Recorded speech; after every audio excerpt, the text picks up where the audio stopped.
Oui, bien bonsoir. Donc nous sommes au deuxième jour et le dernier jour de l'audience du procès du tableau non-lieu de l'artiste Boss Blow. Donc il y avait trois mises en cause et vous étiez l'un des témoins. Donc est-ce que vous pouvez vous présenter et me dire comment vous avez ressenti ces 2 jours qu'est-ce qu'il en est pour vous pour ces 2 jours et le danger de condamner ces trois mises en cause? Quel est le danger pour vous qui êtes enseignant aussi dans les arts? Quel est le danger pour tous les artistes en fait de condamner ces trois mises en cause? Alors, je m'appelle Jocelyn Valton, je suis critique d'art et j'ai été sollicité par un des avocats de Blo pour être témoin expert dans cette affaire, dans ce dossier. Donc, j'ai dit oui tout de suite parce que je considère que c'est une injustice de vouloir l'accuser d'un crime qu'il n'a pas commis parce que c'est quand même grave. L'accusation, enfin, il risquait jusqu'à 5 ans de prison pour avoir peint un tableau, pour avoir fait une image. Et les Et, exposants, le et, commissaire, et c'est 1 an de prison. en plus, j'étais encore plus surpris de voir un universitaire, euh, lui aussi condamné pour, à travers l'exposition et la manifestation qu'ils ont fait, euh, incriminé pour une raison qui me paraît complètement hallucinante, c'est-à-dire avoir voulu inciter à commettre un crime contre la personne du président. Donc, j'ai décidé d'apporter mon expertise. Et donc, j'ai essayé dans mon propos de répondre à des questions que moi je posais. L'objet en question, est-ce que c'est une œuvre ou est-ce que c'est autre chose? Et donc j'ai essayé de démontrer que c'était une œuvre pour diverses raisons, parce que l'objet est créé par quelqu'un qui se revendique artiste, euh, parce qu'il est légitimé par des instances de légitimation, par un critique d'art, par le lieu qui est un tiers-lieu où il a été exposé. Il a été exposé dans une exposition, etc., avec d'autres tableaux.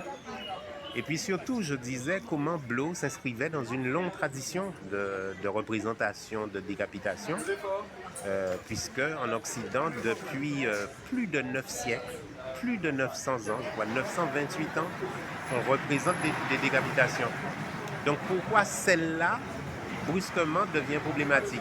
Et ces décapitations, elles sont montrées dans les manuels scolaires. Et donc on ne craint pas que les enfants de 13 ans passent à l'acte et aillent décapiter leur prochain après avoir vu des représentations pareilles dans leur manuel scolaire, mais on accuse celui-là. Et donc je posais un problème aussi, une question, c'était que peut-être, comme Blo avait inversé un rapport de pouvoir, d'habitude c'est des corps noirs qui se font maltraiter. Donc là, quand c'est comme ça ne pose aucun problème. Alors que lui, dans son tableau, c'est un homme noir qui tient la tête décapitée d'un homme blanc. Et peut-être que ça dérange même inconsciemment. Donc voilà ce qui était en jeu dans ce procès. Et donc je suis heureux d'avoir participé à la défense de ce jeune artiste parce qu'il le mérite, parce que c'est une injustice. Et donc, c'était un moment, on a 2 jours de partage de moments très forts. Il y a eu des plaidoiries brillantes de divers avocats.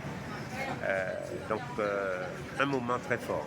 Alors la procureure a quand même dit que Judith qui décapite Holopherne, Olven, c'est de la fiction, c'est c'est une ça, scène biblique. c'est ça, Donc elle a parlé de David aussi. Donc, en fait, tout ça, ce sont c'est ça. des fictions.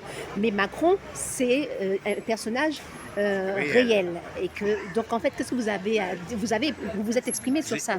Absolument. Hier, j'ai parlé de ça parce que j'imaginais bien, j'anticipais un argument pareil de la part des juges. Et donc, j'ai parlé de ce basculement de la modernité où Édouard Manet, qui est un peintre français célèbre, un des tenants de la modernité, qu'est-ce qu'il fait? il cite un de ses prédécesseurs, artiste, le Titien, qui a peint 300 ans avant Manet une odalisque, c'est-à-dire une femme nue.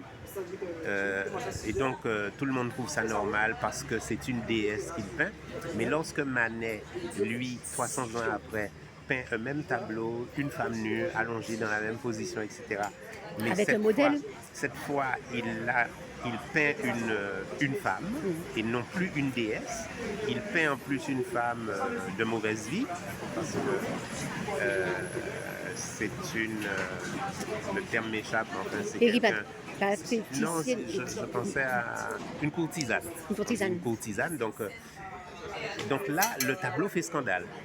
Mais pas parce que c'est un nu, parce que les gens ont l'habitude de voir des femmes nues dans la peinture occidentale, mais parce qu'il ne peint pas une déesse, il peint une femme, et ça devient intolérable. Et donc, je dis, Blot en fait de même. Il n'allait pas continuer à peindre Judith et Holoferne, c'est-à-dire des personnages mythologiques. Il peint des hommes et des femmes réels de son époque.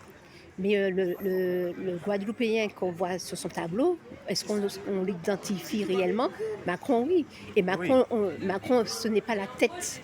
Il représente la tête du pays, du gouvernement, de l'État. C'est-à-dire, avant que l'homme d'État, le chef d'État, se sente personnellement visé, son ego blessé, c'est ce qu'il représente. Ça a été dit d'ailleurs aujourd'hui.